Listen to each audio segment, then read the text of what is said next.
성경을 읽고 하나님의 진리를 이해할 때 언제나 자기가 처한 상황 속에서 성경을 이해합니다. 그래서 설교자는 언제나 텍스트, 성경과 또 메시지를 듣는 사람, 컨텍스트에 대해서 올바로 이해해야 합니다. 그래서 이 텍스트와 컨텍스트 사이에 밀접한 관계가 있는데요. 우리가 잘 알고 있는 오래전 구티에레츠는 콩가르의 말을 인용하여 이렇게 이야기했습니다. 현대 세계의 실제적인 문제를 반응하려면 계시로부터 출발하는 고전적 신학을 버려야 한다. 오히려 세계와 역사로부터 나온 사실들과 질문들로부터 시작해야 한다 주장했는데요. 신학의 출발, 성경 해석의 출발을 텍스트가 아니라 컨텍스트, 상황에서 출발해야 한다고 그렇게 주장했습니다. 그래서 구티에레츠는 남미의 상황을 텍스트로 하여 해방신학을 세운 것을 잘 알고 있습니다.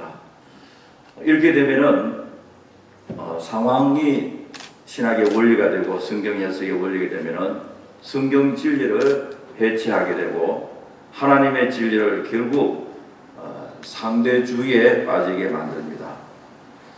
해방신학이나 민중신학, 여성신학, 이 모든 신학의 행위들이 그 상황이 텍스트가 되어서 세워진 신앙인 것을 알 수 있는데요.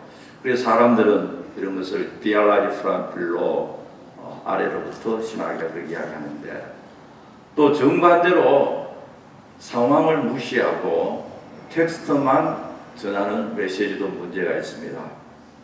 종교개혁 슬로건 가운데 이 솔라 스크립추라, 오직 성경만이라는 이 슬로건을 오해할 수가 있습니다. 상황을 무시하는 의미가 아니거든요. 이것은 모든 사실을 판단하는 가치의 기준이 성경이고 성경으로만 sufficient하다, 충분하다라는 것을 솔라 스크립추라 그렇게 이야기하고 있습니다. 그런데 실제적으로 보면 종교개혁자들은 인문학에 대해서 뛰어난 지식을 가지고 있었습니다. 에라스무스와 루트의 자유논쟁, 자유의지 논쟁을 보면은 그 인문학에 대해서 다른 어떤 철학자들이나 어떤 사상가보다 많은 지식을 소유했고, 또 미국의 조나단 에드월드의 책들을 보면은 풍성하고 해박한 휴머니티, 인문학의 지식을 가지고 있는 것을 볼 수가 있고, 또 조나단 에드워는 철학의 논리뿐만 아니라 그 18세기의 과학적 지식도 대단한 것을 알 수가 있습니다. 지금은 성경 해석학의 이 클래식이 되고 고전이 되었지만은 지난 30년간 성경 해석학, 이 헐메네틱스의 텍스트로 지금까지 사용되고 있는 당시에 그 셰필드 대학 교수 앤토니 디셀톤의 저서 Two Horizons, 이런 이야기들이 나오고 있습니다. 저자는 성경 해석에 있어서 이 텍스트와 컨텍스트를 읽고 이 두 지평을 올바로 이해해야함을 말하고 있는데요. 전통적으로 고대 해석학은 고대 문서를 이해하는 규칙이 있었는데, 해석자는 문법이나 어휘나 문체들을 포함한 텍스트의 언어로부터 출발했는데, 다시 말하면 텍스트의 언어, 문화, 역사적 문맥을 조사하여 그 해석을 시도하는데, 오직 텍스트의 의미만 연구합니다.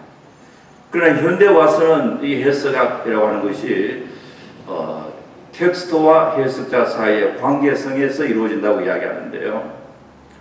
종교개혁 이후에 17세기에 일어난 이 인라이트먼트, 계몽주의 사상의 영향으로 오직 성경만, 솔라 스크립추가 아니라 그 이후부터 솔라 라티고네, 오직 이성으로만 이런 슬로건을 했기 때문에 모든 진리는 이성의 검증을 받아야 한다.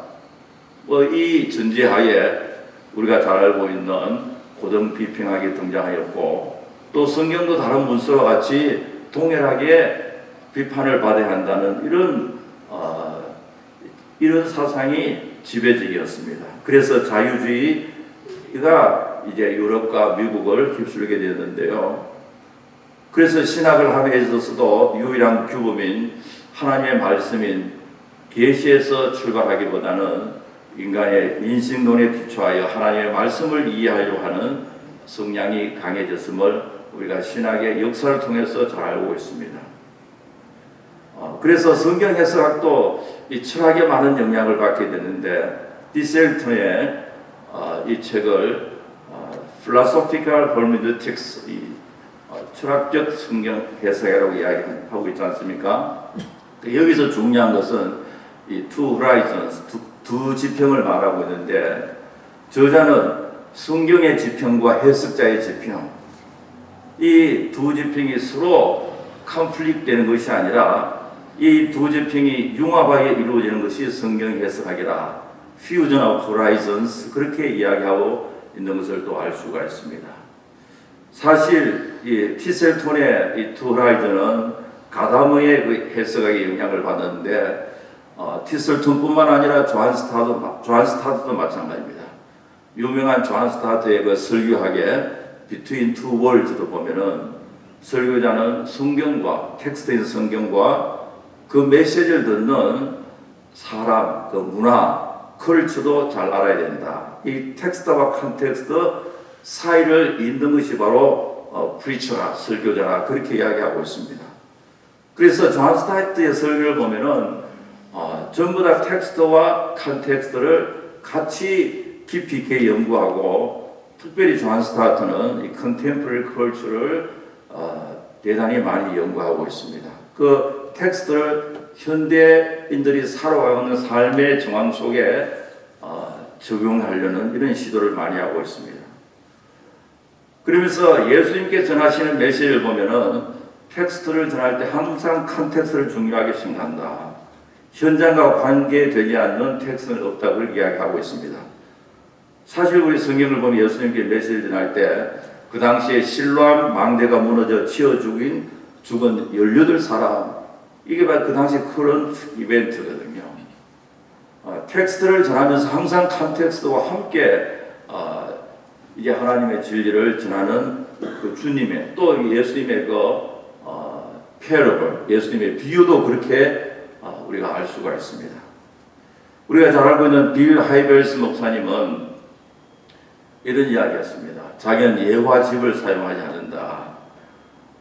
상당히 극단적인 이야기이지만은 이 빌 하이벨스 목사님은 언제나 자기의 메시지는 텍스트를 가지고 Here and Now, 지금 살아가는 삶의 정황 속에 어플리케이션식을 적용한다, 그렇게 이야기했습니다. 그렇기 때문에 책에 있는 옛날 이야기가 아니라 지금 교인들이 살고 있는 삶의 현장 속에 이 메시지가 적용될 수 있도록 그렇게 설교한다고 이야기하고 있거든요. 그러면서 이런 이야기를 하고 있습니다. 여러분들이 아주 좋은 롤스로이스 차를 타고 교회에 왔는데 파킹라시에 세워놨는데 예배 보고 나니까 나중에 너가 와서 차를 박아버렸다고요. 차가 상당히 그 바디 데미지가 갔는데 이것을 누가 받았는지 따지고 하는 것이 정의냐, 아니면은 용서하는 것이 정의냐, 이런 식으로 그 설교 자체를 텍스트를 가지고 Here and Now, 지금 일어나는 삶의 정황 속에 하나님의 말씀을 적용해야 된다고 그렇게 이야기하고 있습니다. 빌리 하이벨스 목사는 이 컨텍스트에 너무 치우치다 보니까 이 투 호라이즌, 두 지평 가운데서 컨텍스트 쪽으로 많이 기울어 있다고 그렇게 비판을 받기도 합니다. 사실 이 가다머의 영향으로 설교자와 설교 해석에는 굉장히 하나의 혁명적인 이러한 사건들이 생겼는데요. 그 텍스트의 의미는 독자의 지평과 저자의 지평이 만나는 지점, 이 투 라이즌, 독자의 지평과 저자의 지평이 만나는 그 융합 속에서 성경이 해석되어야 된다고 그렇게 주장하고 있는 것 우리가 잘 알고 있습니다. 그런데 중요한 문제는 저자가 주장하는 이 본문 지평, 텍스트가 해석자의 지평에 융합, 이 퓨전을 시도하지만 그러나 중요한 포인트는 본문 지평이 해석자의 지평을 트랜스포메이션, 변혁시켜야 한다는 것이 언제나 성경의 원칙입니다. 다시 말하면 계시의 자체로 역사의 사건들을 해석하고 조명해야 된다. 오늘 이 본문에 세례요한의 메시지가 나오는데요. 우리가 잘 알고 있는 말씀입니다. 광야에서 외치는 소리인데요. 세례요한이 광야에서 무슨 메시지를 외쳤을까?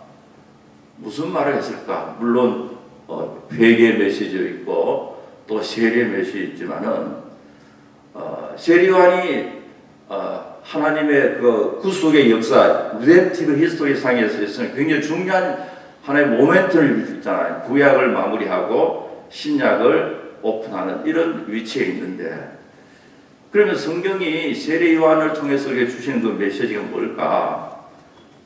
게알더스 보스에 의하면 성경에 계시는 항상 이 프로그레시브니, 점진성과 올게닉, 유기성을 말하고 있지 않습니까? 그러니까 세례요한이 광야에서 외치는 이 광야의 소리는 제일 중요한 것이 점진적으로 예수 그리스도의 주 되심, 예수님이 주 되심을 구약의 선지자보다 더 명확하고 클리어하고 선명하게 사람들에게 전하는 메시지임이 틀림없습니다. 그리고 하나님 나라를 시원하는 그 광야의 소리인데요. 예수가 주 되심을 전하기 위해서는 우리가 잘 알고 있듯이 자기는 낮아지고 사라지고 없어지는 사역을 감당하고 있었습니다. 다시 말해서 예수가 우리의 주님이 우리의 그 로드십, 주되심을 증거하기 위해서 나는 쉬하고 그는 흥해야 되겠다. He must increase, I must decrease. 이 많은 사람들 앞에서 자기를 내쉬는 것이 아니라 자기를 쉬하게 만들고 자기가 없어지고 자기가 사라지는 그 사역이 바로 세례요한의 사역이고, 예수 그리스도를 높이는 사역, 여기에 계시의 점진성에서 구약보다도 더욱 클리어하게 나타나고 있는 것을 또한 우리가 알 수가 있습니다. 세례요한의 사역은 예수님은 드러나고 자기는 감추어지기를 부단히 애쓰는, 어떻게 해서라도 자기는 감추어지고 자기는 사라지고 예수님의 이름이 높아지고 예수님의 그 주되심이 나타나는 그 사역을 세례요한이 한 것을 볼 수가 있습니다. 그러므로 하나님 나라를 든든히 세우고요.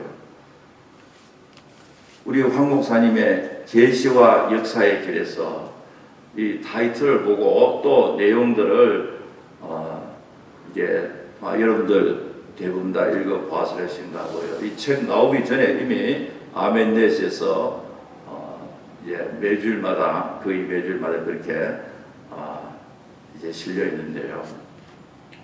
이거는 설교집도 아니고 단순한 에세이도 아니고 어떻게 보면 우리 개혁주의 리폼 디알라지의 핵심을 아주 쉽게 풀이하고 설명하고 있습니다.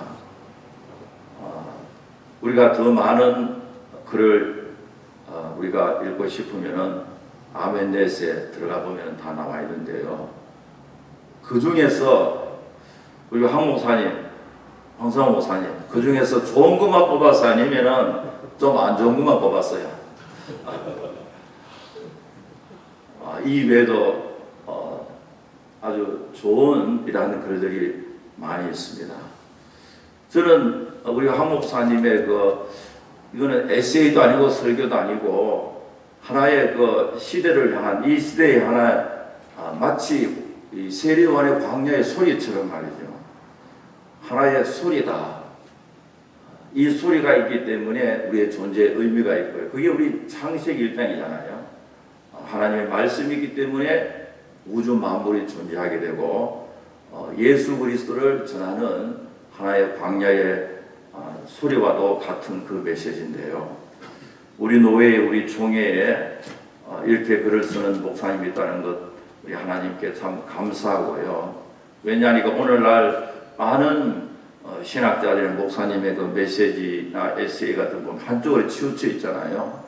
어떤 메시지 굉장히 텍스트에만 치우쳐 있고 어떤 메시지는 굉장히 컨텍스트만 치우쳐져 있고요. 그래서 사도 바울이 사도 바울이 사도행전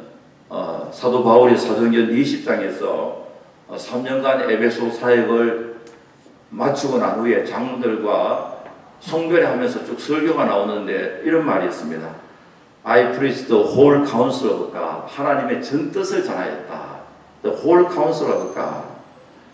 우리 목회자들, 설교자들이 하나님의 전 뜻을 전하는 그 사명이 있는데, 하나님의 전 뜻, 뭐 여러 가지가 있겠지만, 그러나 중요한 게 하나님의 그 주권이잖아요. 우리의 모든 삶의 영역에서 하나님이 다스리고 그리스도가 주 대신, 그리스도의 그 로드십, 그리스도가 주 대신, 이게 바로 그 종교 개혁자들의 메시지잖아요.